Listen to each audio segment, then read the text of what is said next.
We're going to call the regular meeting of the Board of Trustees of Venus ISD to order for January 22nd at 6:01 PM, and we do have a quorum.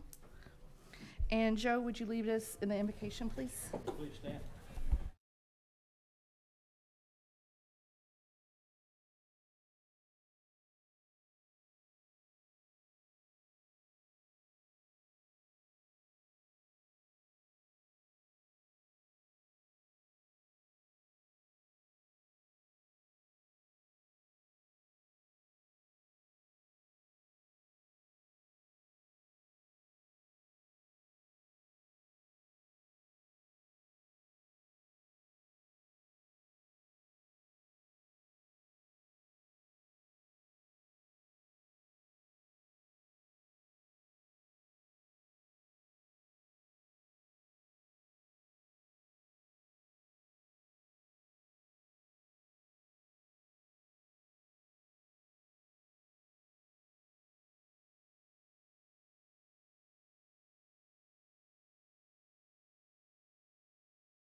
We would like to welcome all of our guests tonight. Can I sign up? No. We will go to item number 5, consider and approve appointment of Katie Drombarino to fill place 3 until the next general election. Do we have a motion? I'll make a motion to appoint Katie to space 3, right? Yeah, a motion was made by Amber. Do we have a second? I'll second. All in favor? Motion passes. You can, come on, yeah. All right.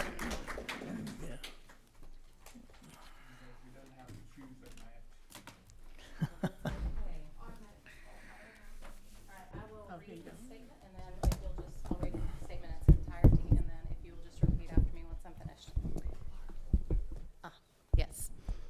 I, and then you'll state your name, do solemnly swear or affirm that I have not directly or indirectly paid, offered, promised to pay, contributed, or promised to contribute any money or thing of value, or promised any public office or employment for the giving or withholding of a vote at the election at which I was elected, or as a reward to secure my appointment or confirmation, whichever the case may be, so help me God. I, Katie Drombarino, do solemnly swear or affirm that I have not directly or indirectly paid, offered, promised to pay, contributed, or promised to contribute any money or thing of value, or promised any public office or employment for the giving or withholding of a vote at the election at which I was elected, or as a reward to secure my appointment or confirmation, whichever the case may be, so help me God. And this is for the title to which you are elected for Venus ISD School Board of Trustee. If you will just sign.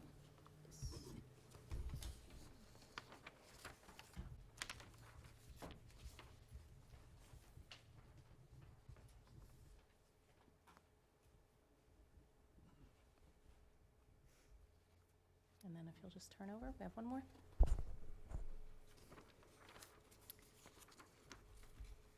Okay. I, and you'll state your name, do solemnly swear that I will faithfully execute the duties of the office of School Board Trustee of the State of Texas, and will to the best of my ability preserve, protect, and defend the Constitution and laws of the United States and of this state, so help me God. I, Katie Drombarino, do solemnly swear or affirm that I will faithfully execute the duties of the office of School Board Trustee of the State of Texas, and will, to the best of my ability, preserve, protect, and defend the Constitution and laws of the United States and of this state, so help me God. Thank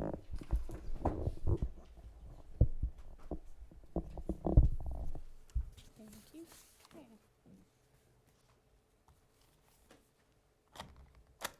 Okay, congratulations.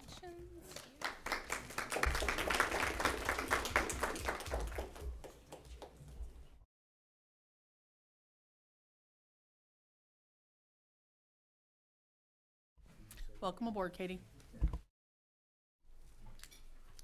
Okay, we'll go to item number 6, recognition. Welcome. Okay, well, thanks everyone for coming this evening. If you're not aware, this is School Board Appreciation Month, January, and so there's some goodies around the room here for all of our board members.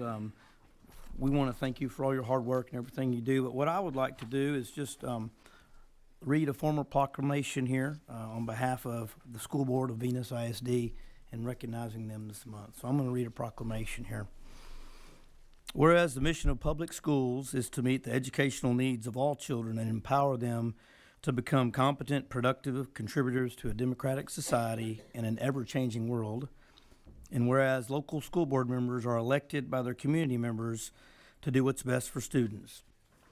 And whereas local school board members work closely with parents, professionals, and other community members to create an educational vision that we want for our students. And whereas local school board members are responsible for ensuring the structure that provides a solid foundation for our school system.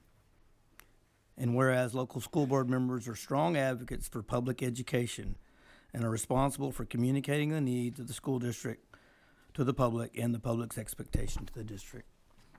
Now, therefore, I, Superintendent Patrick Torres, do hereby declare my appreciation to the members of the Venus ISD Board and proclaim January 24th as School Board Recognition Month in Venus ISD.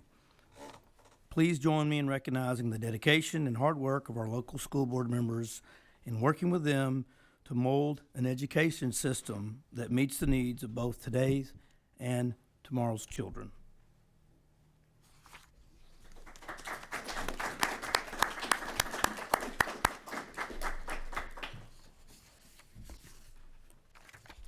Thank you all very much for all the goodies. That's very nice and kind of y'all to give all of us that, so thank you. We'll go to item number 7, presentation of annual performance report by Mrs. Camacho. Good evening. All right, it is that time again. Texas Education Code does require that we do an annual performance report every year, and that we do it in public forum. So this was a public forum posted. So if we have anybody here tonight that has any questions during this, they are able to ask. There's a lot of information in here. Most of it we have already gone over with the board at some point. This is for the 22-23 school year. So this is for last school year. So if there is any, I'm going to go over it pretty fast because there's a lot of it. But if y'all have any questions, please stop me, any clarifications. And we're going to talk about where you can find everything. Everything in the report is available either online on our website, or community stakeholders can come in and ask for a paper copy as well.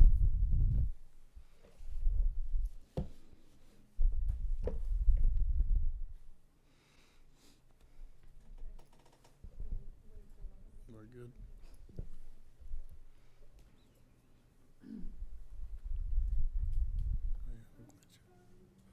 Okay. You can go back to making paper copies, but you kill a lot of trees with that.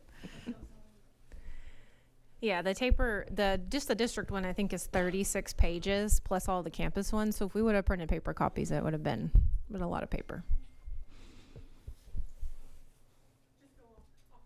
Okay, all right. I mean, I do.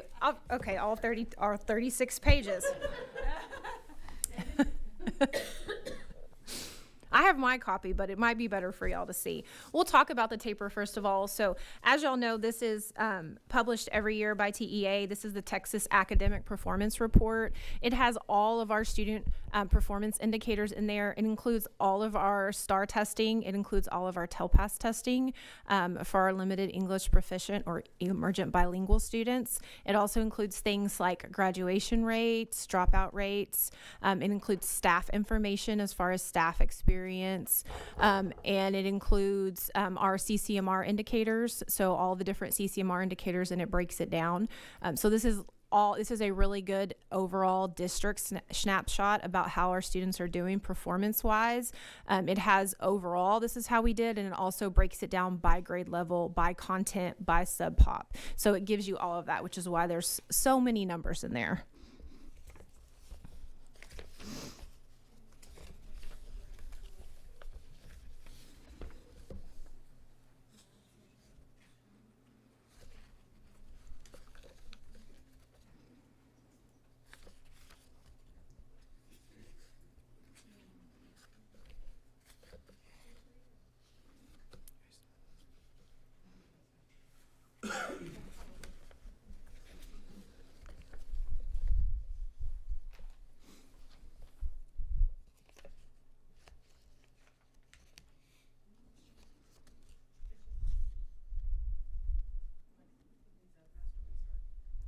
Oh, it's frozen.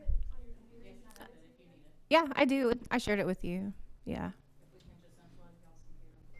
Yeah, there you go.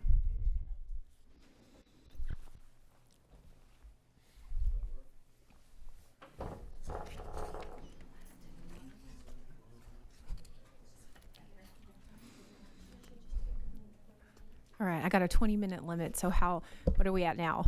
Like 16? 14? 12? I'm gonna talk real fast. Try it.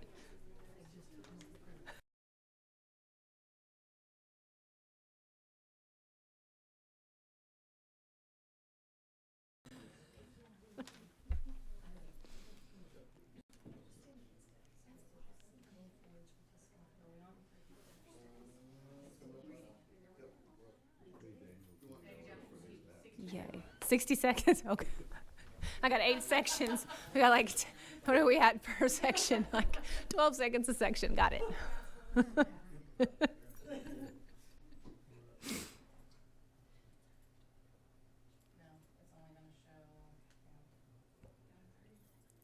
Drag it over.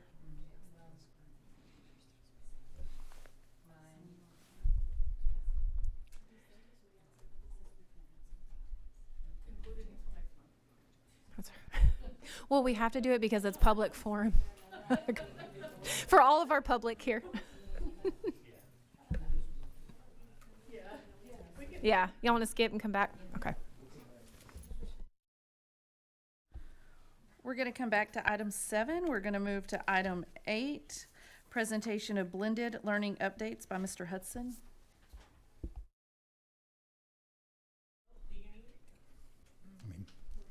As long as y'all promise to listen real good, we'll be. No, if they pull it up, it's great. If not, no worries. No, no big deal. In your face, Ms. Camacho.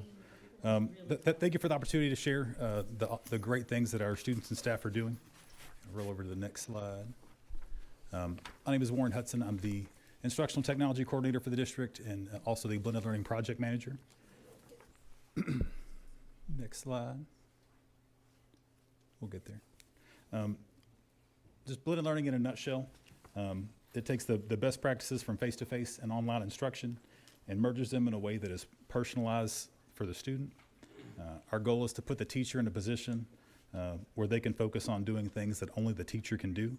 And we found that when students have some choice over the path and pace of their learning, they are more engaged and end up learning more effectively.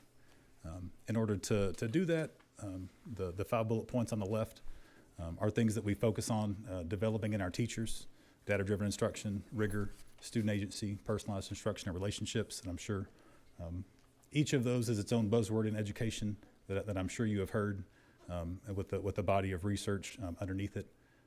And so our goal is to grow those skills in our teachers so that they're better able to do each of those things, which all support personalizing instruction.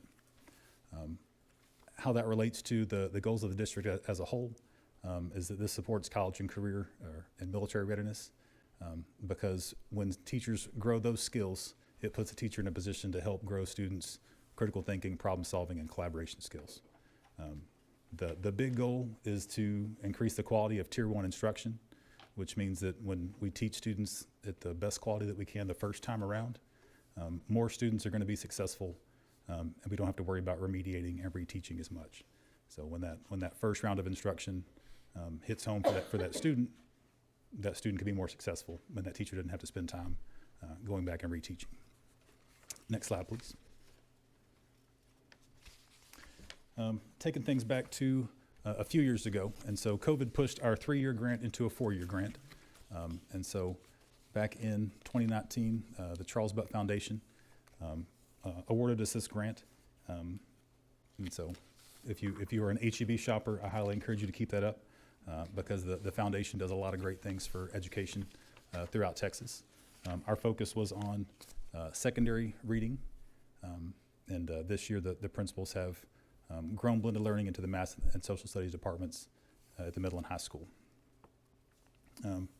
The grant funding has helped us hire an amazing blended learning coach, Ms. Kimberly Hill. She's probably by far the most impactful thing that the grants allowed us to do, but because she helps make the biggest impact with our teachers. We also use grant funds to purchase adaptable classroom furniture, professional development, and then pay teachers extra for the extra work that we ask them to put in. Some byproducts of this is our work with blended learning has helped us in Venus gain a reputation across the state for excellence. And I'll be the first to say, I didn't expect that coming 4 years ago when we first set out on this journey. But even this past year, Commissioner Morath invited Dr. Torres and I to present on blended learning and the great things that our students and teachers are doing on a monthly commissioner's call. And so we had the chance to tell every superintendent in the state about the great things our teachers are doing, which has been great. Obviously, and this is true for any endeavor that we've been on the past few years, turnover has been a challenge. At this point in our 3-year journey, we had hoped to be training teachers on their 3rd year in the program. For the most part, we've really restarted from square one a couple of different times throughout this process, just due to large amounts of teacher turnover. So because of that, we've had to retool a little bit and focus our efforts on preparing new teachers and trying to meet their unique needs as best we can. So our goal is to equip them and prepare them in such a way where they don't want to leave because they are satisfied with the kind of support that they're getting. But it's also to help them find success in their classrooms, because I think once they see their students succeeding, that's when they really don't want to leave. That's when this becomes home for them.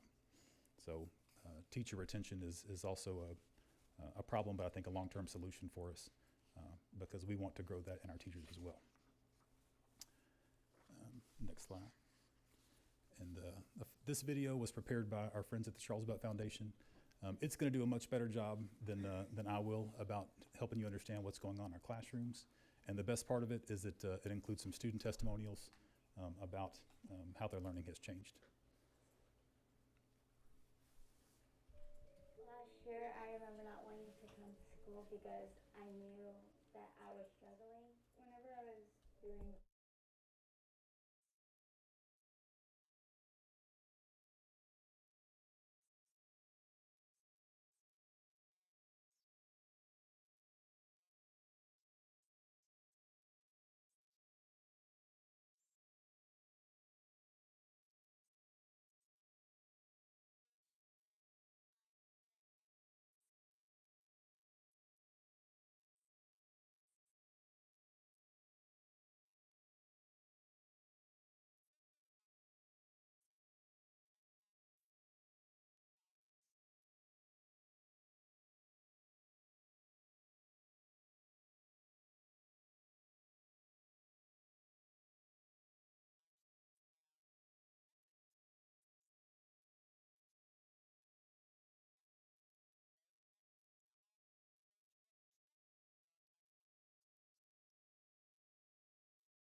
It's good because we got good kids. Yes, sir.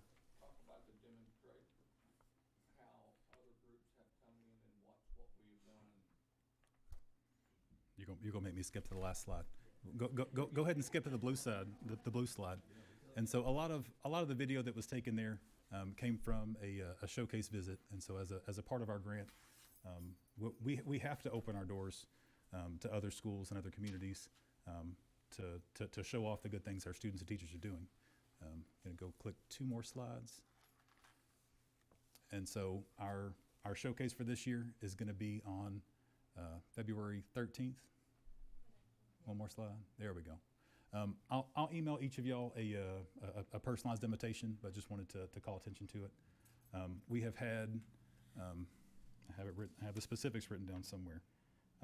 We've had people from Garland ISD, Louisville, Arlington, Dallas, as far away as Odessa, Far East Texas, Houston, and San Antonio. And so people are coming from all over the state because of the great things that our teachers are doing, willing to step out and be vulnerable and try something different for the sake of their kids. And so it's we obviously have not arrived. We haven't solved all of our instructional problems, but we have made a good deal of progress on the way to doing that. To the degree that other districts have taken notice, and the grant has helped us kind of share that out. And the other side of that coin is that they give us the opportunity to go to other districts as well. And so later this week, we'll be taking a group of teachers to Stephenville ISD so that they can see how they are personalizing instruction for their students, and they can see what they can bring back and apply to our classrooms as well. So if you'll go back two slides, I'll share some. I won't steal too much of Ms. Camacho's thunder talking about data. But you got to talk a little bit about the progress. And so our first 2 bullets come from Lexia, which is a reading support software that we use. Really, we have started using that from primary school all the way up through high school. And so it talks about foundational and intermediate reading skills. Foundational skills are skills that are normally taught at kindergarten through 2nd grade. Intermediate skills are normally taught at 3rd through 5th grade. And I bring your attention to that just because obviously our grant has focused on middle school and high school. So secondary teachers are not, unless you find a very special one out there, they have not been trained to teach students how to read. They've been taught how to teach students to learn through reading. So learning to read versus reading to learn is kind of the gap there. And so what the research tells us is when students have gaps in their foundational or intermediate skills, it's going to hinder their ability to read at a successful or in a successful way like you would normally expect them to be able to. And so throughout the course of our students being implemented learning, obviously you can see at the middle school, our students who don't have foundational or intermediate gaps went from 3% to 40%. So that's a larger number of students that are able to take on rigorous content at their grade level. And then at high school, it goes even higher because those students are able to achieve it at a higher level. And for the bottom 3 bullet points, that steals a little bit of Ms. Camacho's thunder because that data does come from our TAPER report. But what I hope you see that our 6th and 9th grade students are growing in the approaches area and also meets is that those students would have otherwise been a do not meet on their STAR EOC test. And so students who would not have been successful based on the measuring guide that we go by from the state are now successful because their needs were met in their classroom and their foundational skills got filled in. So they don't have as many gaps as they used to have, and that's led to their increased level of success. And also what I think is powerful in our 7th grade classroom last year, we went from 2 experienced teachers in that grade level to 2 first-year teachers in that grade level and didn't see a drop, which we in a normal year you would very much expect that just because there's a great deal of research that shows that teacher experience directly correlates to student achievement. And so we can move on to the next slide. But all good things must end, and so our grant support is coming to a close. But we don't see this as the end of blended learning in Venus ISD. It aligns with the P20 non-negotiables because good teaching is good teaching when it really comes down to it. And Dr. Morgan and our campus leaders have laid a strong instructional foundation by integrating the blended learning principles into our instructional framework. And so we're already integrated so that the things that we're asking teachers to do under the umbrella of blended learning are things we really want all teachers to do because it's what students need. Miss Buck and Mr. Camacho already have their campuses on paths to include every teacher in blended learning support, and then Miss Ortiz and Miss Box, by nature of the things that blended learning is, have already been working on blended learning strategies with their teachers for years because it's just good teaching practices at those grade levels. So I hope to see you on February 13th. I'll include all the good details in an email to you, but if you have any questions at the moment, I'd love to answer them for you.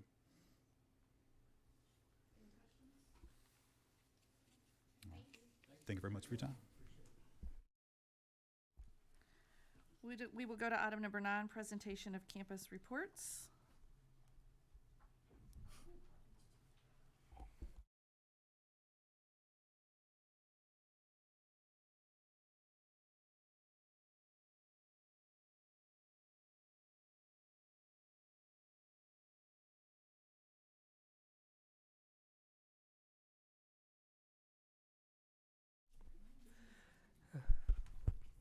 Okay, we're going to start with Teacher of the Month is Amanda Ward. She's a special education teacher, and I say that because she not only deals with those kids on an individual level as far as getting them to where they need to be and filling in their gaps with accommodations, but she sees them for what they're worth, and she gets involved in their school activities. Therefore, they really gravitate to her, and she also is a sponsor for Student Council, and because she likes to pick up and provide a service where there's a need, she this year is the girls' assistant basketball coach. I don't know if she's going to do it again next year, but she's there this year. She's learning. The staff member of the month is Christy Samet, and she works in our life skills class. She has built relationships with not only the students that are in there, but also with their parents. Her day starts early because she gets on the bus, meets them on the bus, works with them, and stays patient and understanding. And at the same time, she's always smiling and very cheerful. And then her day ends by getting back on the bus and then making sure they get home. So the big thing about her is she meets the parent at the bus, gives them a report when they get off that bus. So she really likes what she does. Our student of the month is Flor Ontiveros. I think I've heard Flor maybe say 3 words this year. She's very quiet. However, she's a student leader in the form of, she's part of the VHS band, Student Council, National Honor Society, and Key Club member. She is she excels academically in her dual credit in her honors classes, and she found out today she's number 3 in her class. So she takes it all in pretty well. For our events this past month, our cheerleaders competed in the national competition in Fort Worth. So I think that was an eye-opener for them as well as myself. I had not been to one of those in a while. I was taken back. Wow. Anyway, but I learned as much as they did. On our ag program, the Johnson County Stock Show, we had some winners. Mr. Riley Morin had a first place in his breed champion, and Riley Coffey had a first place in class with Baby, and she placed second with Nova. And Nicole Smith, came in second place. And I think we all know they're in Fort Worth, and Mr. Moore's been there, I think, the last 2 days, so they're back at it. So powerlifting, we seem to have a good group this year. We hosted the Powerlifting Invitational Meet on January the 11th. It was a Thursday, and I worked the powerlift meet for the first time. There again, my eyes were open. There was a lot of work that goes into that. But the boys and the girls both competed well. The boys won first place. This past weekend, they were in Rio Vista, and again, we had a strong showing. The girls came in second, and the boys came in third. Academically, in Miss Godding's class, she had a 30-year gala. They got to dress up and express to the class where they see themselves in 30 years. And I'm going to tell you that most of the girls wanted to either be a doctor, a nurse, or a vet. Any guesses what the boys wanted to be? A welder. So that was pretty much across the board. So that's a good thing, and we probably need to work on, there's other options for them as well. But our welding classes are full, and they're doing a great job as well. Boys basketball, can't say enough there. At the time this was submitted, I think they were 4-0. I believe as of this week, they're 5-1. Is that right? Yeah, they're 5-1. Had a tough game last week, but in visiting with the boys today, they'll bounce back. They're ready to go, so that's a good thing. Our upcoming events, we have map testing coming up. Softball begins. As Warren said, we have our blended learning showcase on February the 13th, and we have our upcoming Telpass. Thank you. Basketball? At El Dorado, yes, sir. Okay. I have to bring my computer because my eyes are too old to see that. All right, so at the middle school, our teacher of the month this month was Coach Glenn. And what they said, he always supports and motivates students in the gym. The work he is doing with pre-athletics will help our athletic program be more successful. He's always positive and willing to do whatever is necessary to make our school and our students be the best that they can be. Our student of the month was Olivia Nelson. She is, like Mr. Camacho said, involved in everything. She's in student council, avid cheerleading, athletics. She competes in TSA. She's in book club. Always has a positive attitude. Loves to read and is always trying to get other kids to read. So we love that at the middle school.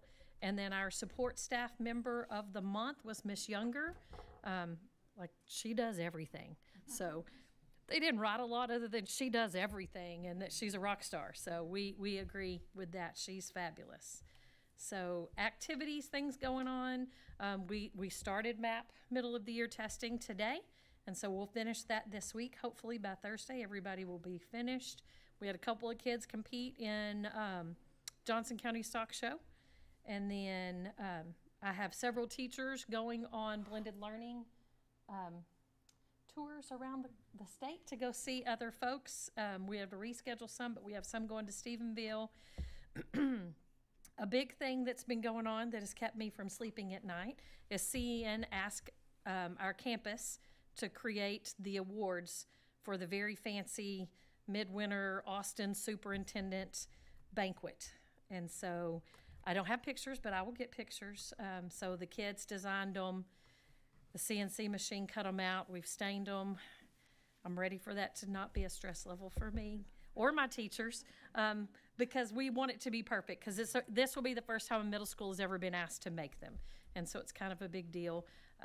And we want it to be perfect. So I think it will. They saw them today and they loved them. So that's going on. We have UIL. UIL will be virtual again this year because the group that's hosting it, that's how they are doing it. Volunteered to host next year so we can actually do it live. And so we start that this week. We'll have UIL this week and UIL next week. TSA competition is coming up. We will be in Mesquite competing for a regional TSA in February, and more to come on that because I'm gonna, Mr. Moore and Dr. Torres are gonna give y'all more information about that later, but they said grow a program and we're growing a program. So we have a lot of kids competing, both on the high school level and the middle school level. So I think those numbers going to nationals this year are going to. Oh, number of kids going to regionals? We have about 125 middle school kids and probably 65 high school kids. That's not counting the kids who are sending a welding project. And I think she said maybe there was 20 of those. Some of those won't go on to state because they'll go to state, but they won't go past that because it's only a state competition. But based on how we normally do, we're anticipating taking 60 kids this year to nationals between the high school and the middle school. So that's a lot. It's a lot of kids in the airport, but it's going to be fabulous. So those are the things going on with us. Any questions that I can answer? Okay.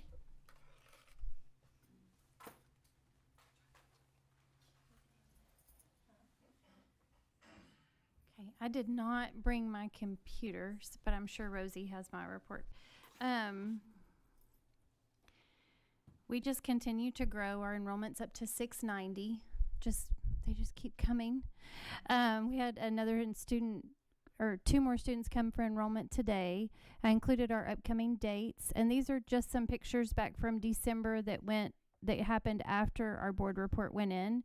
So our student council is led by our counselor, Tiana Verdell, and they made cards for all the senior citizens at the little complex right over here, and we're able to go over and deliver them. And they're wanting to do more things for the residents because some of them came out and they were so excited to see kids. So we're going to keep that up, and that's going to become a yearly tradition for us. We also had Polar Express Day and PJ Day, which seems like forever ago. And then our big kahuna winners that were able to go to CC's. The party bus came, picked them up, took them to CC's, and they got to eat and come back. Our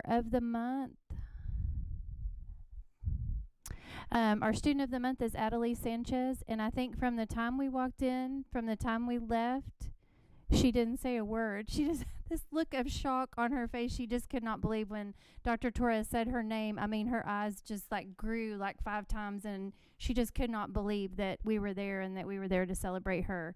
But she is a wonderful, wonderful kiddo.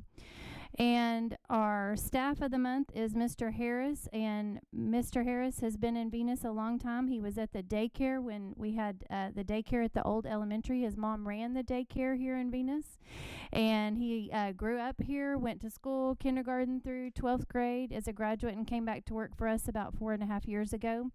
He does our ISS program and also does anything we need done. He delivers paper to all the copiers. He just does everything, covers classrooms, is amazing, and also is running our Bulldog Spirit Club that we have in the morning. And that club is responsible for making sure our flags are out and our flags are down and decorating across the building for Bulldog Spirit. So he's done a great job with that.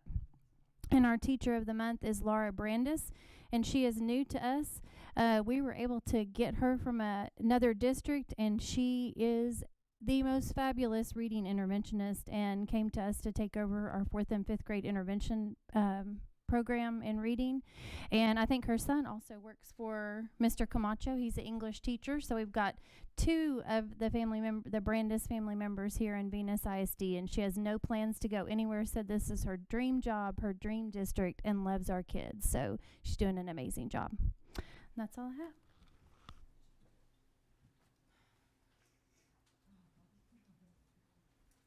I'm glad we saved the best for last, right?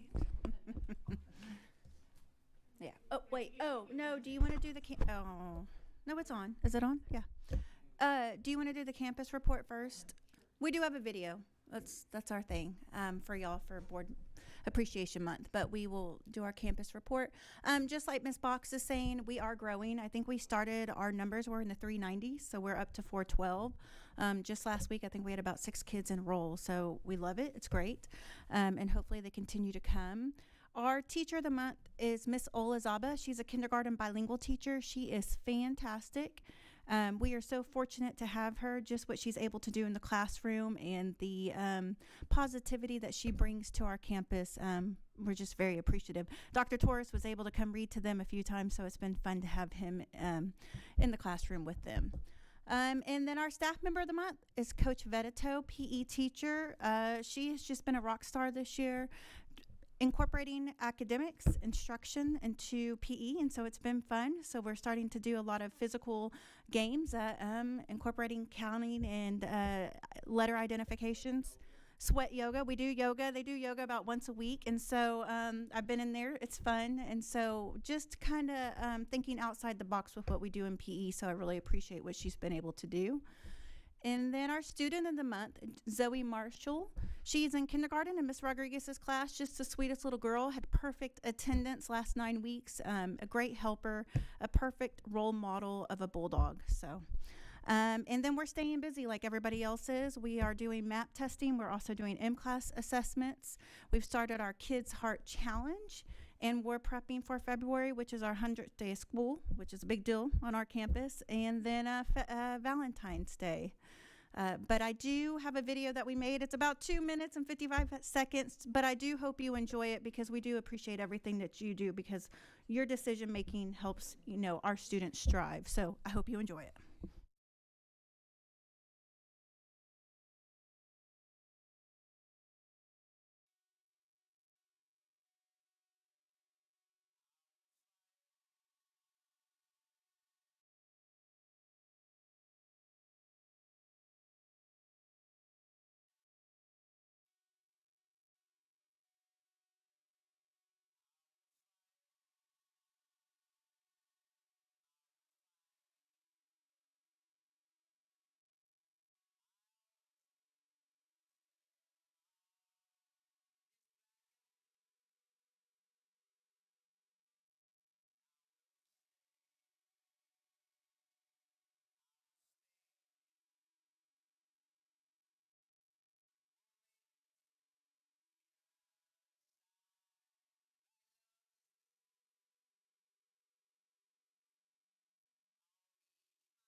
Thank you all. We'll go back up to item 7, presentation of annual performance report by Mrs. Camacho. Oh, we have it. Awesome. I'm back, and I don't have any cute videos, so we'll try to make it quick. I know, it really is. I feel like I definitely should have gone first. Man. All right, so like I said, this is our annual district report. This is in public hearing. We'll go to next slide, please. There are 8 required sections to the report, including the taper, the financial report, accreditation status, campus performance objectives, criminal incidents, student performance, and then progress towards our House Bill 3 goals. Next slide, please. All right, section 1, the meat of the report is the taper, or the Texas Academic Performance Report. As I said, this is compiled by TEA every single year. It's published as a PDF. You'll go to slide 2, please. This is just some of the information that's included in the taper report. You have all of your STAR performance. You have it broken down by grade level as well as overall for the district. It does have 2023, and it does compare to 2022 as well, so you can compare those 2 years. It also has academic growth. It has English as a second language or bilingual education measures, including TELPAS. It has STAR participation rates. Next slide, please. Attendance, graduation, and dropout rates, which these are reported. These are one of the things that are a year lagged. So what you see in there is actually 2022. Graduation profiles, college, career, and military readiness indicators, which are also a year lagged. So anything that you see in there will also be 2022. And then other post-secondary indicators, as well as student, staff, and program information. So things like student demographic information, attendance, staff, years of experience, and different programs that we offer. So you can find those reports here. There is a district report, which includes all of them, as well as campus reports. Those will be posted on our website tomorrow under required postings, so anybody can see those at any time, as well as on the TEA website. And if you want a paper copy, anybody in the community can come to administration building and request a paper copy, and we will provide that as well. So if you'll click on the top report for me. Yeah, that's all right. I'm just gonna show y'all. We're not gonna look at the unless y'all want to go over all 36 pages, but yeah, the top one are district. Yeah. So this is what it looks like. Again, we're not gonna go over everything. I just want to see if y'all have any questions. It does. If you'll go to page 2 and 3, it does break it down. It starts breaking it down by grade level and content, and then it goes overall. So it has all of our percentages to 2023, 2022, and then over to the right, you have your subpopulations broken down. So it does break it down by ethnicity, by bilingual ESL, by special education, all of the different subpopulations, so that you can compare those as well. So are there any questions here specifically? There's a lot of numbers there. Like I said, all of the numbers we have went over at different times over the board. This is just all of it together. So, all right. We will move on. Section 2. All right, section 2 is PEIMS financial standard reports. So this is another part of the information that is a year lagged. So this is actually for 2022. So for 2022 year. This is also posted on the TEA website, so you can find this. And will you click? There we go. Okay, so we're not going to look at this, but if you do have any questions, it is linked. These are things that y'all have already went over probably like last year. You do have the one for the district, and then you also have the one for each campus. All right, any questions there? All right, we will move on. All right, section 3 is the district accreditation status. We are required to post our accreditation status. Venus ISD is accredited by TEA. And this again is on the TEA website. All right, section 4. Campus performance objectives. So this just says that we are required to report our campus improvement plans. We have already reported to the board, and we've already done a lot of work on those campus improvement plans. Each campus has developed and implemented a CIP. It includes performance objectives. It includes data reported in the annual taper reports, and it periodically measures progress. So updated campus improvement plans for 22-23 and the current 23-24 school year are available and posted on the website, should anybody want to look at those. Any questions there? moving right along. Section 5. All right, report on violent or criminal incidents. So we are required to report this every year. We also are required to report some of the safety audits and some of the things that Chief Wood does. I know he's talked a lot about that, and there's been a lot of changes in the safety audits in the last year, which he has complied with all of those. We've done that. So if you'll go to the next slide for me, please. All right, so this is just a report on violent or criminal incidents. It's a lot of numbers up there, so it's hard to see. It does have it broken down by campus. So you have primary, elementary, middle school, and high school. And then it has the percentage as well. So it just takes the percentage of the total enrollment of students, and it makes it a percentage. So I'll give y'all a minute to look at that. And if there are not any questions there, we'll move on as well. And again, should any community stakeholder wish to have a copy of that report, they can come in and request it, and we will provide that as well. All right, next section. All right, next section, student performance in post-secondary institutions. So this is compiled by the Texas Higher Education Coordinating Board. So all of this is actually for our 21-22 graduates, so students that graduated in 2022. So this information is also about 1.5 years lagged. This is all information that is compiled by them after graduation, so post-secondary. So we don't actually control any of this information. It is reported to us through the Texas Higher Education Coordinating Board. So there is a link here, and that link is also on our website. If you'll go to the next page for me, please. All right, so this is actually our information for 2022 graduates. So you'll see our total number of high school graduates at the bottom, 145, and then it's broken down by where our students are going as far as post-secondary institutions. So you'll see you have Tarrant County, Hill College, UTA, other public 4-year institutions, and then other public 2-year institutions. So 4-year institutions would be other 4-year state schools, and other 2-year institutions would be other state junior colleges as well. So any questions about that? All right, we'll move right along.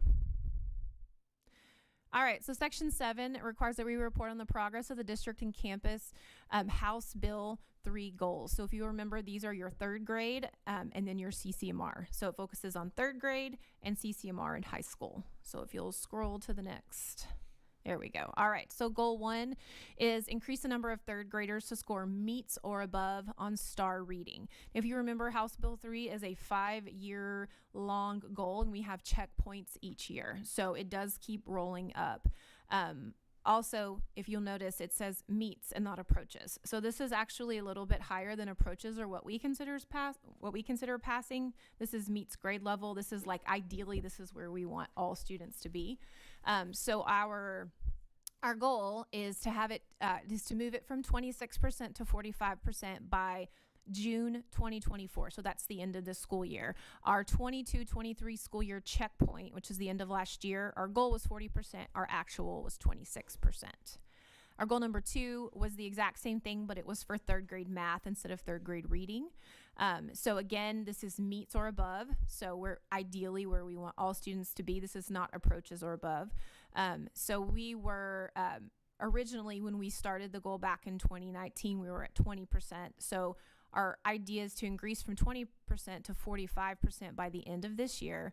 Our checkpoint number for this year was 36%, and our actual was 31%. And then goal number 3 is your CCMR indicators.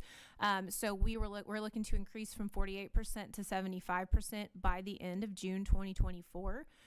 Our school year checkpoint goal was 69%, and our actual was 56%. Even though that's reported in 2023, that's reported for 2022 graduates. Any questions there? All right, moving along. All right, this is a TAPER glossary. This is also posted in the TAPER. If you have any questions about what anything means, where the indicators come from, where the data comes from, that is all here. Spanish version of the glossary is also available. Next slide. All right, last thing is we will have the TAPER report posted on the district website tomorrow. The district's federal report card is also available, and it is also under required postings on our website. Any questions? All right, that is it. Thank you. We will move to item 10, presentation of Prairie Ridge Development by Mr. Twig. Did I say that right?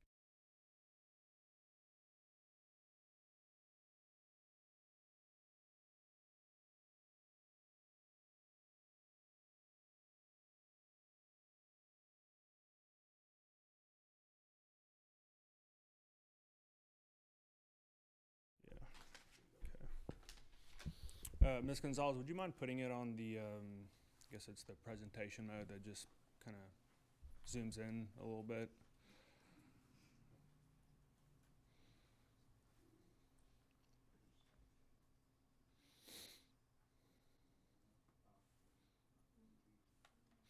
Yeah, if you go to maybe it's slideshow and then start presentation.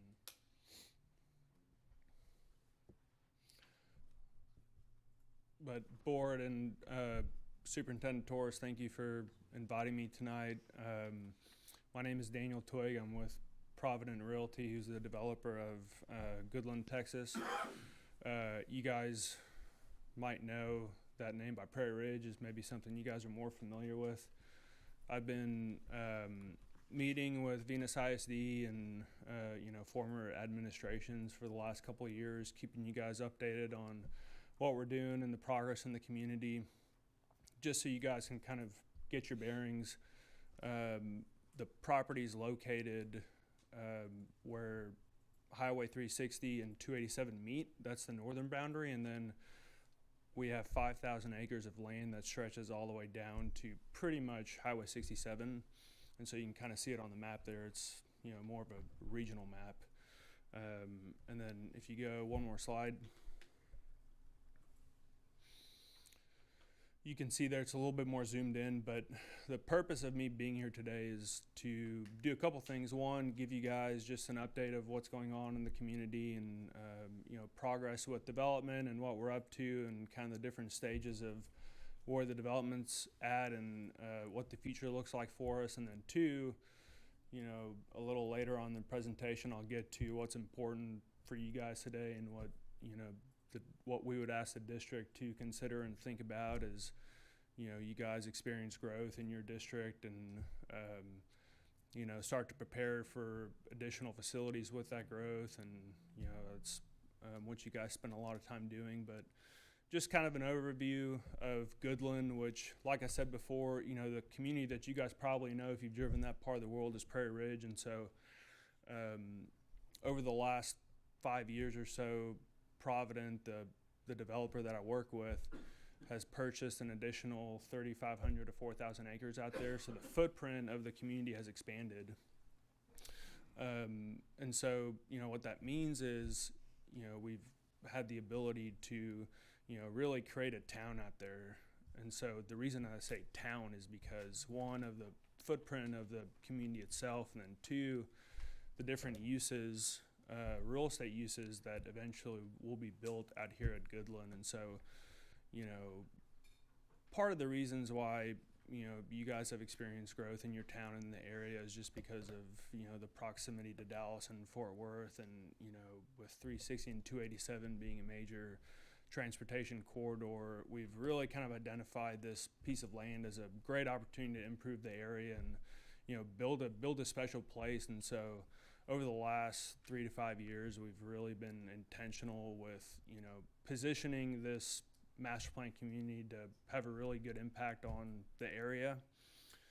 And so, just so you guys, I think most of the people in the room probably know this, but if you look at, the line's not super easy to see there, but there's a county line there, and it, kind of in the blue lettering down there, you can see Ellis County versus Johnson County. And I'm sure you guys are probably aware of where that boundary is, but half of our community, half of the 5,000 acres sits in Ellis County and the other half sits in Johnson. And so, our active development that we have going on right now is in Ellis County. And so you can kind of see some of the numbers there on the screen that speak to what Goodland, Texas will look like when everything's built out. 13,000 residential units, a population of 40 to 50,000. We've got Mountain Creek and Soap Creek that run through our development, which are two, really big creek corridors that'll allow us to, build a lot of hiking, biking trails and really, kind of do some cool stuff with nature out there. There'll be over 1,600 acres of open space out there. So it's something that we're extremely excited about. And like I said, growth is moving fast, and we've been doing a lot of things on the development side to make sure we're equipped for that growth. And so if you go to the next slide, please. So those are big numbers, 13,000 homes, 40, 50,000 residents.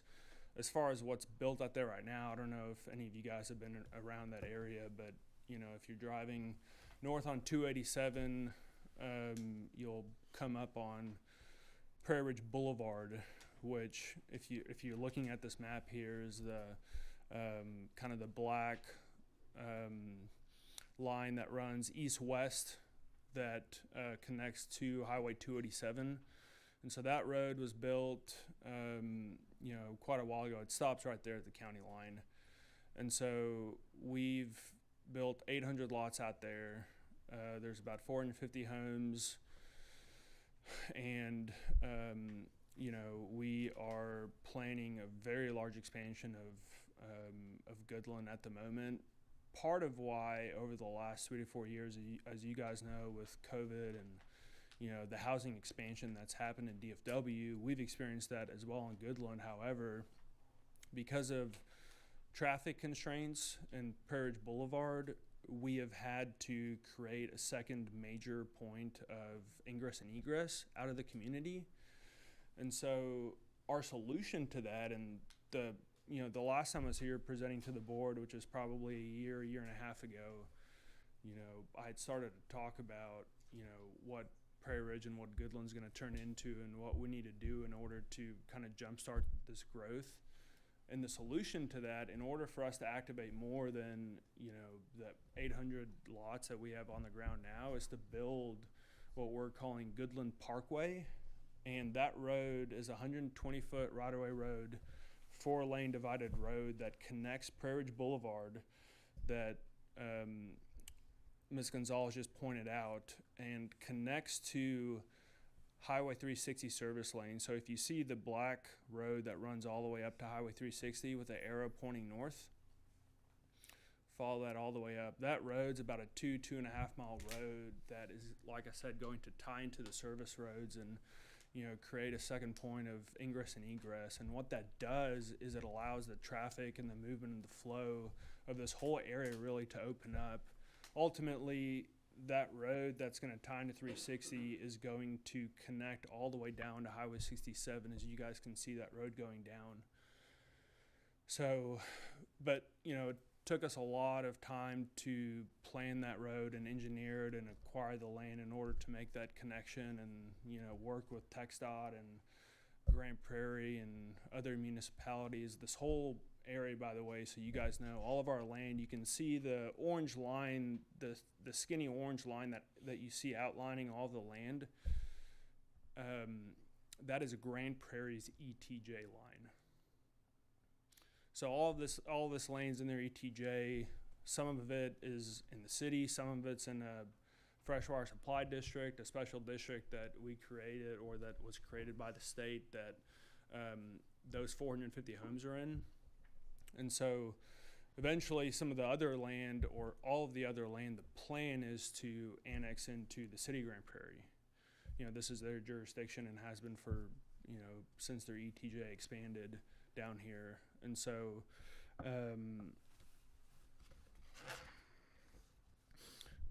but this is kind of really where, I want the board to focus in, and, this is kind of the impetus of why I'm here today, is to talk about what's going to happen once this roads get built.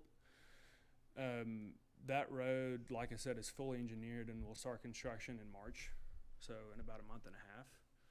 And so, once that road gets built and is under construction, it'll free up, really all of the land that you see, highlighted in yellow and orange there. Those represent different types of real estate. The lighter yellow color is single family homes.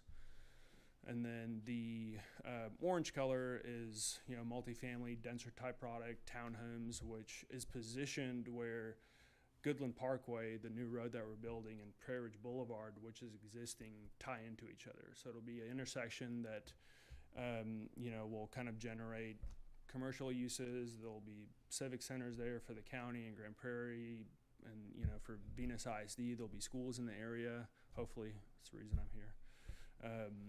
And so, you know, that road is really the key to homes being built in Venus ISD in Johnson County.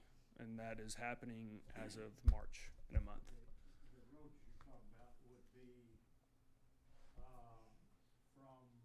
Prairie Ridge north through 287. The road that I'm talking about, would you mind zooming in on that top north half section of the, yeah, this is fine. So if you look, yeah, try to zoom in. Yeah, go to the third slide and then just zoom in on the north half portion of this, please, if you can.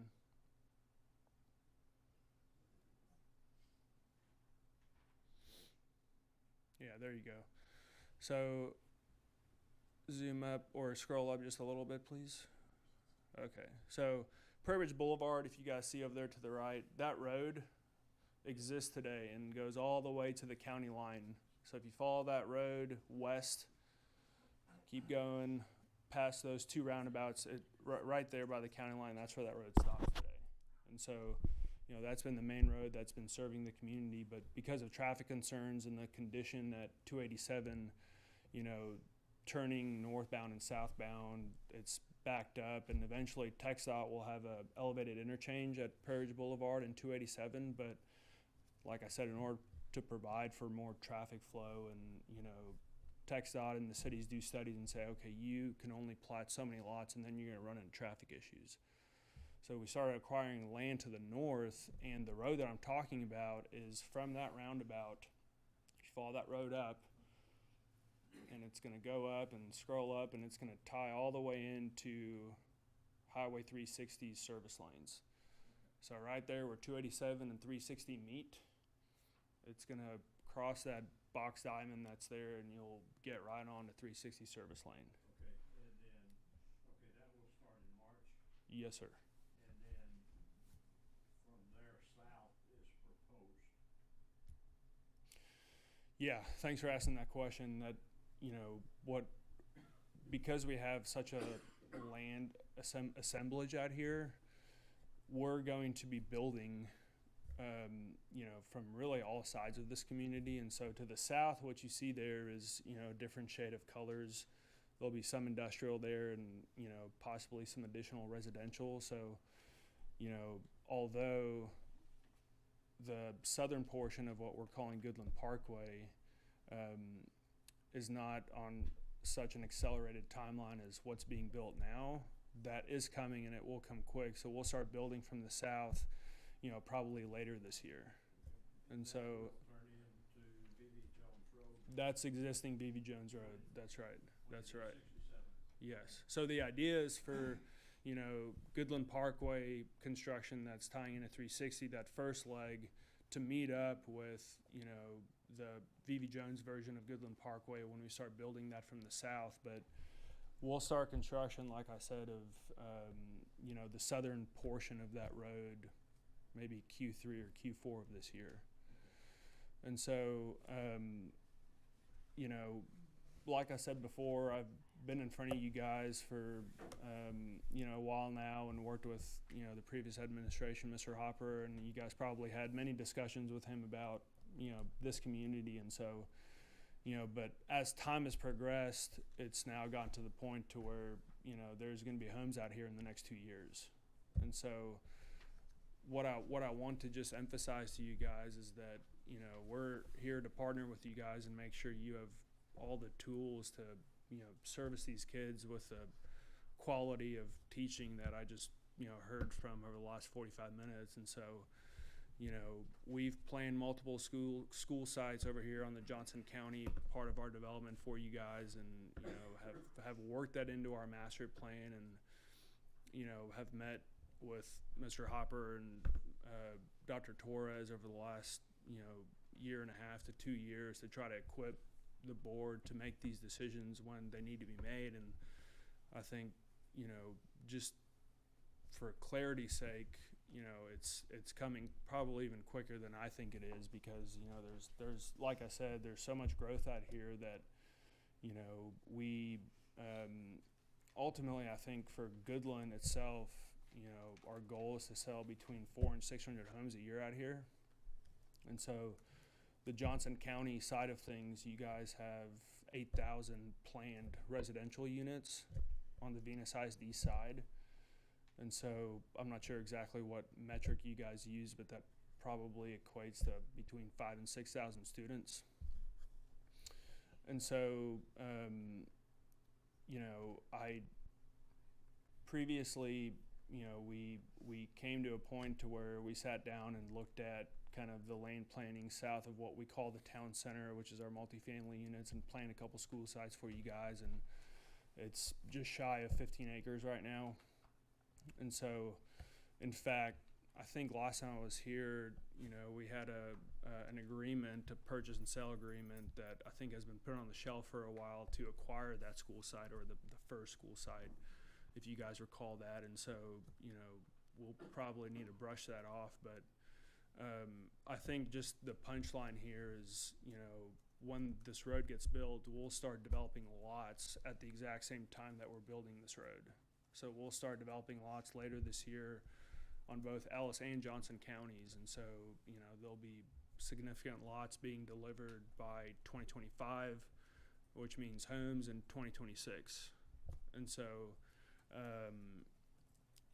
the forecast for that, we try to kind of put together a little bit of a forecast to show you guys what that could look like. But yeah, sure. Yep. I'm kind of looking just kind of what impacts Venus ISD, Mhm. which is Yeah, if you this wouldn't. much right here. Yep. Could you go to the next slide, please, ma'am? Yeah, and then zoom out.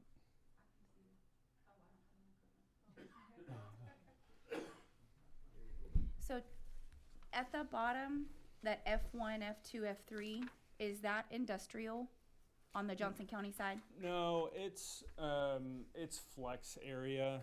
We don't know exactly. So in any what's- of this, is there any retail, any businesses proposed, or are we just getting a whole lot of residential, keeping us essentially in the same scenario we are in now? Just a bedroom community with no additional support, no retail, no other tax base for us to support the 8,500 units that are coming in, or is it just residential?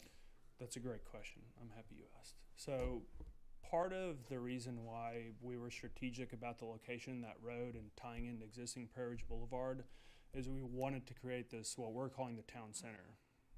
And so the orange that you see there, that is where we have kind of our dense, walkable town center development plan. And so there's where you're going to have your 2- and 3-story multifamilies, your townhomes, and, in order to have retail, you need a lot of foot traffic, you need population. And so we plan for that area to truly be special and to attract, a variety of different retail tenants. Our goal is to have a shopping center there, and, for it to be walkable, so you don't have to go up to, Mansfield to go shopping and go buy your groceries and things of that nature. So our plan for what we're calling the town center, which is about 500 acres, is to truly be a mixed-use area that is going to generate interest from, a variety of different commercial users. And that's kind of the, some of the areas you see in red that is supposed to be commercial. But yes, you see a lot of yellow out here, but, that 500-acre town center area that we have planned, our goal is to generate, a truly mixed-use area that'll, generate tax revenues for Venus ISD. And where exactly is the town center going to be on this map? Where is it? It's all the orange. Yeah, so where the new road we just Okay. talked about, Miss Sampson and Prairie Ridge Boulevard, where those intersect, that intersection is a great kind of, focal point of the community where we see this kind of denser development happening. And that's where we envision the commercial portion of, Goodland happening. And what phase of all this does the retail portion and all of that kind of come for this? It's hard to say, for the multifamily portion of it, if you were to drive out there right now, and tell someone you're going to build, multifamily where County Road 506 terminates, someone will probably laugh at you, right? But once that road is built, once Goodland Parkway is built, we think it's going to generate a lot of momentum and a lot of velocity. As far as when exactly we'll have, retail development out there, that's hard to say. It'll just be dependent on, development activity and kind of how things go with the community. But, our goal, I think our incentives are aligned here. We want, the highest and best land use as a developer. That means, more growth for you guys and, higher tax base. So we're doing everything we can to strategically make sure that town center is set up to succeed. But, the timing of when exactly, you'll have 800 or 1,000 multifamily units or 2,000 and what kind of retail gets there is to be determined. But, we're going to do everything we can to get there as soon as possible. Who is furnishing water and sewer? Yeah, it's a good question. So, like I said earlier, this whole area is in Grand Prairie's ETJ. And so our entitlements and our development agreements are all with Grand Prairie. And so they will be the provider of water and sewer for all the portions that are outside of, it'll be Grand Prairie. So they'll be the retail provider of water and sewer. Okay, on a proposed school site, Yes, sir. will there be adequate water supply and volume to furnish a sprinkle school? Yes, sir. Because it will have to be sprinkled. Mm-hmm.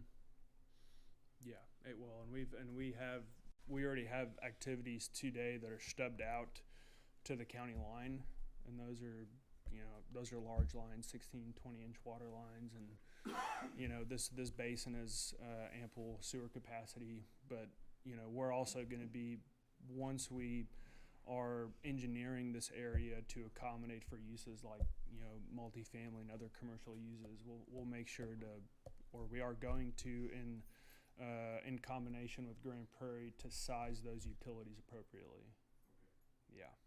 The police services, Mm-hmm. are the houses now, let's say, who is patrolling that at this point? Because it's really sitting between Midlothian, Mansfield. Mm-hmm. It's all in Grand Prairie jurisdiction. Are they Mm-hmm. coming all the way out there to patrol that? Because obviously. Are you coming I'm out? talking about future schools, but how it's being done now will be Yeah. an indicator of what will be going on. Sure. Yeah. So from a police standpoint, it's the sheriff out there right now. From a fire and EMS standpoint, it's the Ellis County Special Services Emergency Services District. The plan, however, is once these portions of land are annexed into the city of Grand Prairie, which will happen here shortly, Grand Prairie will be responsible for policing this area. Yeah. I mean, because as a school district, it's Mhm. mandated. Yeah. We start sending our officers on every campus. And so Yeah. we're not only are we going to be spread out, Mm-hmm. because even at 400 a year, you're looking at 20 years to do 8,000. Mm-hmm. It's going to be a big spread in there that we're functioning over here and running stuff over there. Mhm. And we're going to have a lot more connections than we have right now. Yeah, 100%. And Grand Prairie takes that very seriously. This portion of Grand Prairie is their very southern sector, and they want this area to be very well protected for their residents, and make sure that this part of their city is treated no different than the part of Grand Prairie that's off of Highway 30. And so that's really important to them, and so they are building new facilities to accommodate for that, and will staff that appropriately. But I don't know that it's gonna, I need to look into that, but it's news to me that you guys would have to expend significant resources from Venus ISD if this is in Grand Prairie City, but I'm not 100% sure about that. And I apologize, what was Grand Prairie's, respective timeline for annexing their EDJ into their city limits? Yeah, it's imminent, so we're, it'll be within the next 3 to 6 months. Okay, Yeah. thank you. Portions of this to the south even sooner, within the next 45 days. For the whole development, or will they annex incrementally? Yeah, it'll be staged. It'll be staged. The first portion will be land on the Ellis side, and then the second portion will be pretty much all the stuff we just talked about today. Anybody else have any other questions? Did you have more? No, I just, Okay. like I said, my intent was just to get in front of you guys and give you an update. It's, it's not a, like, hey, watch out, or a scare tactic or anything like that. I just want to make sure you guys are equipped and we're your partners, and make sure these kids have a great education. And as far as action items, like I said, between now and 2026, there'll be, a lot of students out there. So if it takes coming back to you guys and having a planning session on where exactly the school needs to be and what size it needs to be and where you guys want it, you guys just let me know what you need in order to issue bonds and get a school out there. Well, speaking of that, are you talking about making a portion of land available for purchase, or are you talking about donating a parcel of land to build a school on? Yeah, good question. In the past, we're open to donating. We want a school site there, and so just like you guys do. So I think if you want to go look in the past agreement, it said that the school would just have to pay for the lender release, and they could have the land. But like I said, I wouldn't worry so much about what the land's going to cost, and just focus on the steps required to get a school there. And so I think that's not something you guys have to worry about. Well, I know that we had talked about 2 possible school sites Mhm. last time.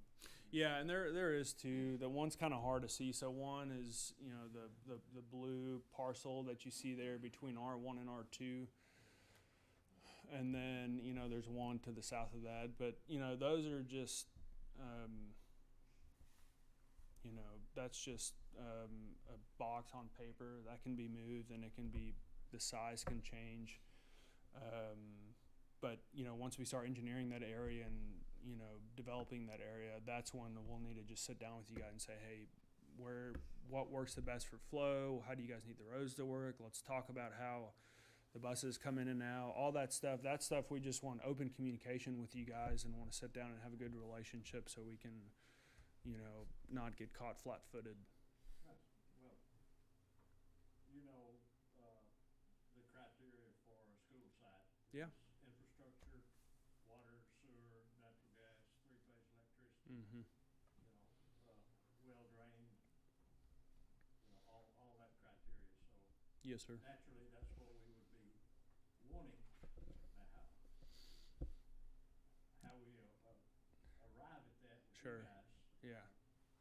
Yeah, sure. I completely get it, and we're here to be good partners with you guys and figure all that stuff out together. So, but yeah, that was pretty much it. What does the out parcel mean? That means you guys don't own it? That's right, sir. Mm-hmm. Yeah. How many acres is that you guys don't own out of that 5,000? That out parcel that I think Mr. Russell was referring to is around 250 to 300 acres right there in the middle. Okay. It's probably your intention to acquire that at some point in time? Yeah, we would like to. We would like to. It makes sense from a planning standpoint for us to buy that, so it's cohesive and kind of fits with what we're doing with the area, and that you don't get something that's doesn't fit well with what is being done out there, and something that's maybe not best for Grand Prairie, Venus ISD. So yeah, we would like to acquire it, but it's sitting in a family that's just kind of waiting for certain things to happen. So, but we're keeping them up to speed on what we're doing and accommodating them. Once Grand Prairie annexes it, then you have to abide by all their zoning requirements. Yeah, yes and no. A condition for us to annex our land, because we have to willingly annex the land, is, for us to agree on zoning ordinances, and, those will all be kind of memorialized in the development agreement that we agree on with the city. So they're not really all of the city's kind of, vanilla zoning requirements in their ordinances. They're going to be kind of specialized and tailored to Goodland. Yeah, and they'll be, like I said, everything from a townhome all the way up to an estate lot to a multifamily unit. It'll kind of be the whole gamut of residential type uses, and then industrial, commercial, and that's why I say it's really a town. I mean, it takes you 5 miles to drive from the tip of Highway 360 and 287 to the southern border of our site. So it's we're really kind of creating another city within these mid-cities over here. Okay, one last question. 360, you've got on here as proposed. Mm-hmm. Is that anywhere close to being set in stone, or is it still moving? No, we feel pretty good about the alignment of Highway 360 as it relates to, where it touches our site. As far as what happens south of there, we're not sure, but that road's probably 20 plus years out from being built. Did anybody else have any questions? No? Thank you very much. Thank you guys for your time tonight.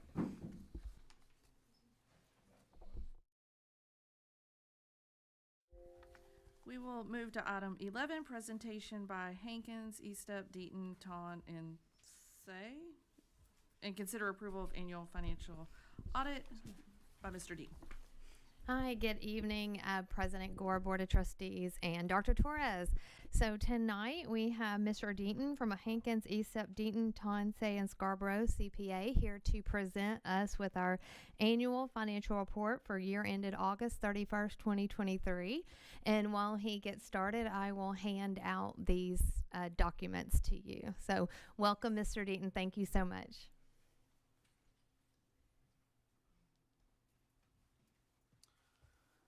Did you push the the button we needed, right? Yes. Okay. You have to excuse my throat. My sinuses have been killing me this week. Okay. Thank you, Dr. Torres, members of the board. Brandy's handing out to you a copy of the audited financial statements for this last fiscal year ending August 31st. And I'd like to go over the highlights with you and then see if you have any questions. As always, in the front of the report is the independent auditor's letter. It basically says that based on the audit procedures we performed, it's our opinion these statements present fairly the financial position, the results of operations of the district for this last fiscal year. So if you turn to page 21, you'll see those results of operations for two of the three funds that you're required to budget during the year: the general fund and the debt service fund. The general fund, the left column, basically accounts for the majority of the dollars of the district and all the dollars that just aren't required to be accounted for in another fund. And you follow that column down to the bottom, you'll see that there was a $230,000 decrease in fund balance this last year, dropping the fund balance from $12.2 million down to just under $12 million of fund balance. You divide that $12 million into the $30 million that fund spent last year, it's about 4.7 months worth of spending that you have as a reserve in fund balance. And I would always stand up here and tell you that you need to try to achieve and keep a 3-month minimum fund balance reserve to be able to have sufficient funds for periods of low cash flow or for emergency needs to come up. And to have more than 6 months gives you, more than 3 months, thank you, gives you a little flexibility in if some one-time needs come up that they could possibly be funded. But currently, at August 31st, you're at 4.7 months. Next to that is the debt service fund. The debt service fund is required to collect the interest and sinking portion of your property taxes and pay the principal and interest payments on your bonded debt. You see a pretty significant increase in its fund balance this last year from 1.3 to $2.1 million. Your payments last year, total expenditures were only $2.3 million in that fund, so you're getting up close to a year's worth of annual payments in that fund, which again just gives you flexibility as far as what your INS rate can be set at, or to make prepayments on some of your bond series if the opportunity arises, so that you can reduce your interest costs. All right, back on page 72 is where you'll find beginning the remaining funds of the district, including the third fund that you're required to budget, which is the food service fund. Beginning on page 72 and for 4 pages are all what are called special revenue funds, which basically means these are funds that the minute they've come into the district, they're already earmarked for a particular purpose. And so separate funds are set up in order to account for the spending of those funds according to those purposes. On page 72 is where you will find the child nutrition program, which is the third one you're required to budget. You see a pretty significant loss in that program this last year of $205,000, but that was planned and it was needed because a year ago that program had excess fund balance. You're only required to have a maximum of 3 months worth of spending in this fund, and Tina was well over that last year. So Tina spent $370,000 on needed kitchen equipment replacements this last year, which meant that prior to that she had another $165,000 profit last year before she spent all that equipment. And by doing that, she was able to get the fund balance down below the 3 months. That ending fund balance of $499 is not too much below 3 months, because that fund spent $2.1 million this last year. 3 months would be about $550, $560, and she's at $500. So she's probably going to need to continue to spend money to meet the needs in the program. I know she doesn't like to spend money, but she's going to have to keep doing it in order to keep that fund balance down, or else every year she'll have to submit a plan to the state about how she's going to spend the fund balance down, which she had to do this last year. So bottom line, that program was running real well. All food service programs in the state did real well the first couple of years of COVID because of the higher reimbursement rates. All kids eat free, and of course most, if not all, of your kids still eat free, and the reimbursement rates are still healthy from the federal government. So this fund probably will always continue to do well and give you funds to be able to keep that program top notch. All right, on page 73 is where you'll find in those middle columns the ESSER funds. You know, we had the ESSER 2, the ESSER 3, the ESSER supplemental, all the various batches of COVID-related money that were given to the state of Texas that they distributed to y'all that helped pay for things some of the last 2 or 3 years. Those funds, most if not all of them, are going to be going away this year or definitely next year. On page 74, the district received in that column 423 a JET grant, which is a STEM-related grant that I know purchased a lot of drones and other technology, related technology this last year. And it was state money that came through the Texas Workforce Commission. Again, it's accounted for separate, just to make sure it's spent according to the requirements of that grant. And then what's going to basically replace those ESSER funds, excuse me, probably in the future are more columns on this page of more state funds, because the state is starting to pass out more earmarked funds, like for school safety and for silent panic alert and for dyslexia and things like that. Some of that is in this 429 this last year, the column 429. But as the state gives you more and more of that money, we'll start separating that out into separate funds, so it's easy to see how that money was spent. And on page 75, that blended learning grant, that was a grant that was received a couple years ago that is still being spent, a portion of it each year. All right, so those are basically all the funds of the district. A couple other things I want to point out here in the back. The property tax schedule is on page 78 and 79. Basically, it will show you on page 79, you came into last year with $734,000 of delinquent taxes owed to the district. Ended the year with $619,000. You had a good collection rate, but you see in that adjustment column, Johnson County wrote off a bunch of old delinquent taxes this last year, and so that brought the balance down some as well. The last section in the audit report, beginning on page 83, is what's called the federal award section. This basically leads up to page excuse me, 91 and 92 that lists the over $4 million of federal funds that the district spent this last year, and also documents the fact that we had to do compliance work on some of those funds, and the additional auditor's report letters here in the back basically are clean letters in that we didn't find any compliance issues. Food service is one we always have to look at each year out here because it's such a large program, and we've had to look at ESSER the last couple of years and haven't had any issues with either of those programs. But even like at the bottom of page 91, the district received some child care relief funds, which are, again, COVID-related federal funds that were passed out for the child care program.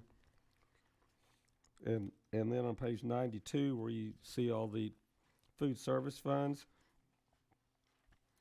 besides getting just the normal breakfast and lunch reimbursements, Tina got some other federal dollars this last year: supply chain assistance, some commodity fee reimbursements, and one other small program that the federal government passed out money. Bottom of page 93 basically is the grand total. You got $4.7 million of federal funds this last year, which basically helped pay for educational needs of the district that the general fund didn't end up having to pay for.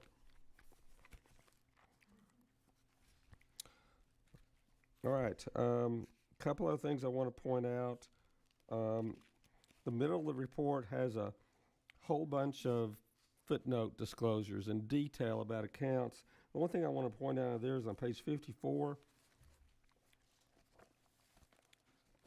While inflation has hurt the cost of everything, at the top of page 54 is where it's disclosed the amount of investment earnings that the district made this last year. And fortunately, with rates being higher, every district made significantly more investment earnings this last year. And that second line there toward the top of 54 tells you that in total, over $750,000 of earnings were made on your accounts or in your investment pools this last year, which again just helped fund these budgets and help pay for needs of the district.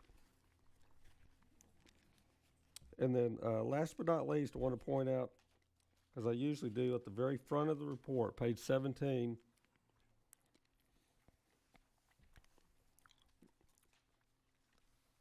we just looked at all the various funds of the district, which is the way that you budget for dollars, the way you account for dollars.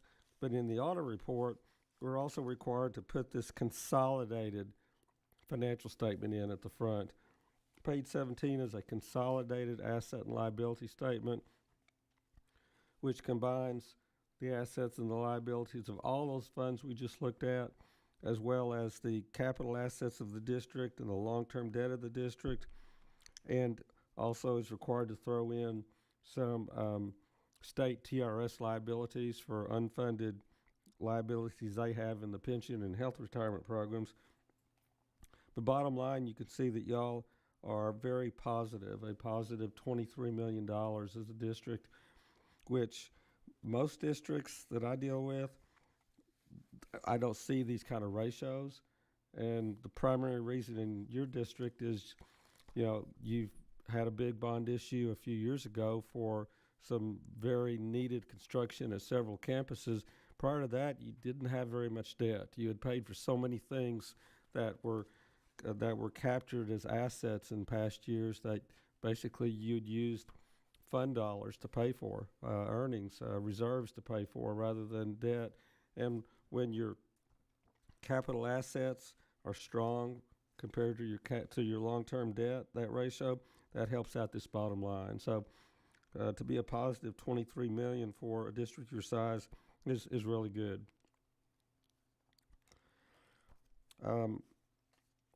Overall, it's a good-looking financial report. Drop in fund balance to $230,000, but you know, every district that I deal with has got the same pressures that y'all do as far as the state not having come through with funding yet, and it'll continue to put pressures on your budget and on the general fund. I must say this was a different audit than most because Brandy was brand new when I got here in the summer, and so there were a lot of things we had to work through, a lot of issues that didn't normally have to deal with, but she learned a lot, and hopefully I helped her out a lot with a bunch of stuff so that next year we'll probably run a little bit smoother, but we got there, which was the important thing. And so if you got any questions, I'd be happy to try to answer them. If not. Any questions? No? Okay. Thank you. Okay, all right, thank you.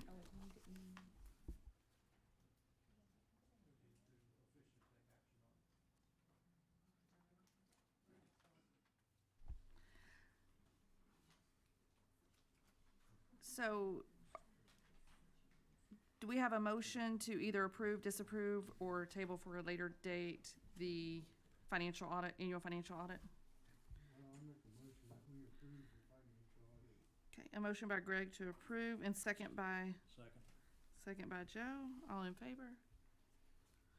Motion passes. And then we will move to item number 15. Consider approval of resolution allowing compensation for staff members due to time missed during inclement weather days. Did anybody have any questions on that? No? Do we have a motion? I'll make a motion to approve resolution allowing compensation for staff members due to time missed during inclement weather days.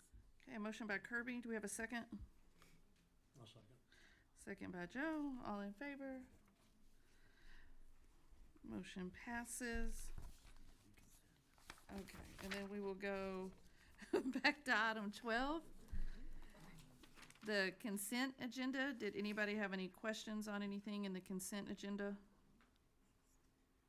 I make a motion that we pass the consent agenda as presented. Okay, a motion by Greg, second. I'll second. Second by Kirby. All in favor? Motion carries. We will now go to item 13, executive session, to go over 551.071, 551.072, 551.074, 551.076, 551.082, and 551.0821 at 7:50 p.m.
Okay, we'll go to item number 14, reconvene from executive session at 9:20 PM.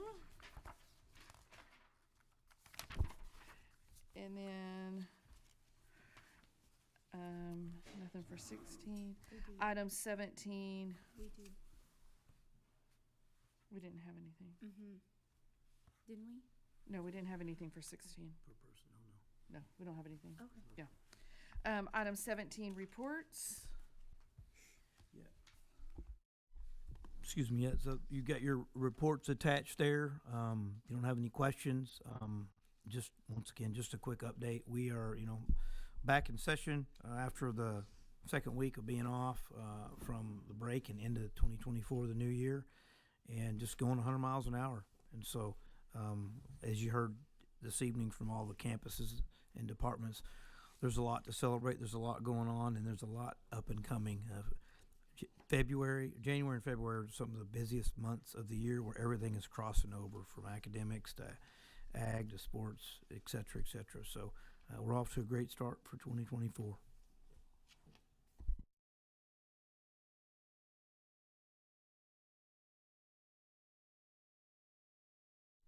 You're good? Okay. Then anybody have any requests for additional items?